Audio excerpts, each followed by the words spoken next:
You guys will find that you have passions, and having a passion is a gift.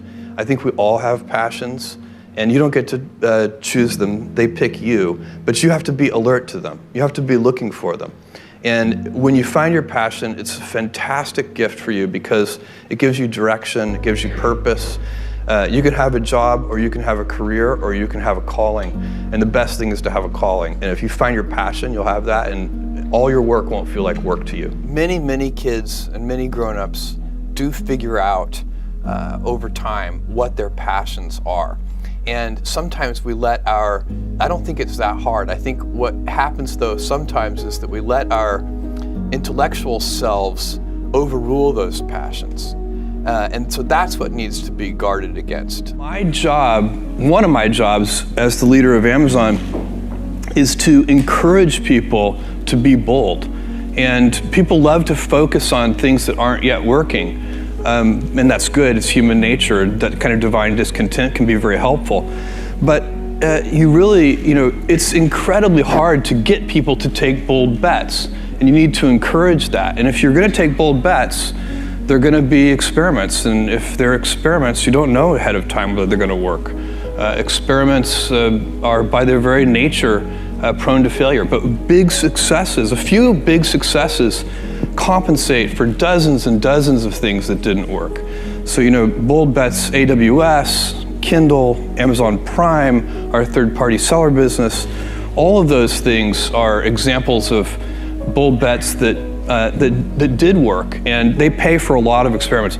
I've made billions of dollars of failures at Amazon.com, literally billions of dollars of failures. And you might remember Pets.com or Cosmo, or give myself a root canal with no anesthesia very easily. None of those things are fun, but they don't matter. What really matters is companies that don't continue to experiment, companies that don't embrace failure, they eventually get in a desperate position where the only thing they can do is make a kind of Hail Mary bet at the very end of their corporate existence. Whereas companies that are, making bets all along, even, big bets, but not bet the company bets. I don't believe in bet the company bets. That's when you're desperate. That's the last thing you can do. It's not. You could be out of work and have terrible work-life balance. Even though you've got all the time in the world, right. You could just feel like, oh my God, I'm miserable, and you would be draining energy. And so you have to find that harmony. It's a much better word. And I think for most people, it's about meaning. People want to know that they're doing something interesting and useful. And for us, because of the challenges that we have chosen for ourselves, we get to work in the future, and it's super fun to work in the future for the right kind of person. You need to be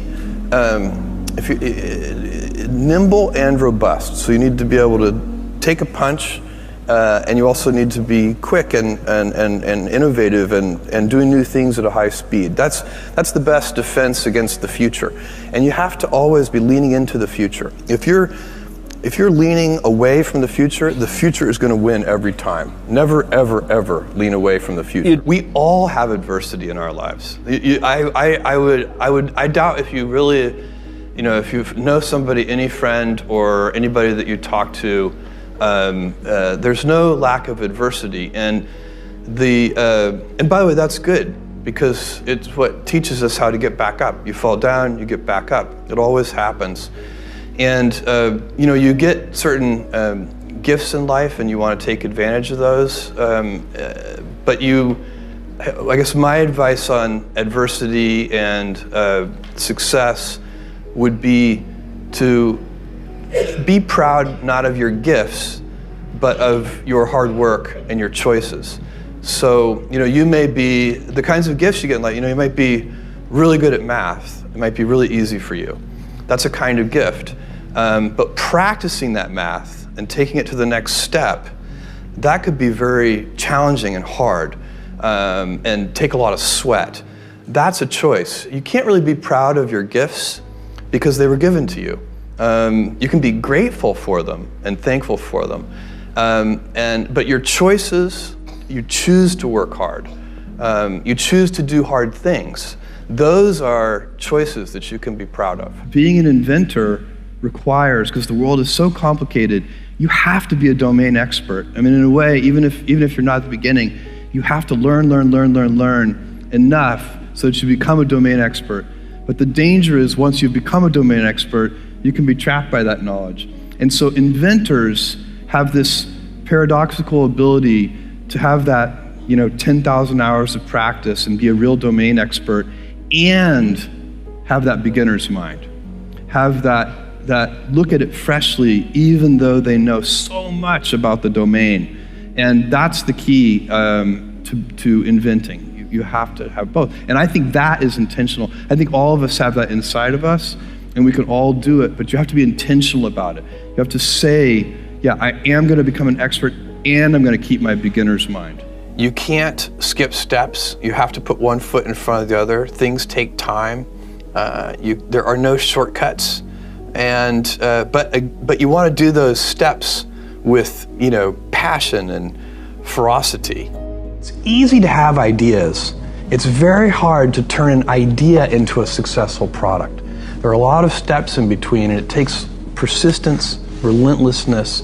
So I always tell people who think they want to be entrepreneurs, you need a combination of stubborn relentlessness and flexibility. And you have to know when to be which. And basically you need to be stubborn on your vision, because otherwise it'll be too easy to give up. But you need to be very flexible on the details, because as you go along pursuing your vision, you'll find that some of your preconceptions were wrong, and you're going to need to be able to change those things. So I think taking an idea successfully all the way to the market and turning it into a real product that people care about and that really improves people's lives is a lot of hard work. Don't try to chase what is kind of the hot passion of the day. I think we actually saw this. I think you see it all over the place in many different contexts, but I think we saw it in the internet world quite a bit, where at the sort of peak of the sort of internet mania in say 1999, you found people who were very passionate about something. They kind of left that job and decided, I'm going to do something in the internet, because it's it was almost like the 1849 gold rush in a way. I mean, you find that people, if you go back and study the history of the 1849 gold rush, you find that at that time everybody who was within shouting distance of California was they might have been a doctor, but they quit being a doctor and they started panning for gold, and that almost never works. And even if it does work, according to some metric, financial success or whatever it might be, I suspect it leaves you ultimately unsatisfied. So you really need to be very clear with yourself. And I think one of the best ways to do that is this notion of projecting yourself forward to age 80, looking back on your life and trying to make sure you've minimized the number of regrets you have. That works for career decisions. It works for family decisions. Do you want? I have a 14-month-old son, and it's very easy for me to, if I think about myself when I'm 80, I know I want to watch that little guy grow up.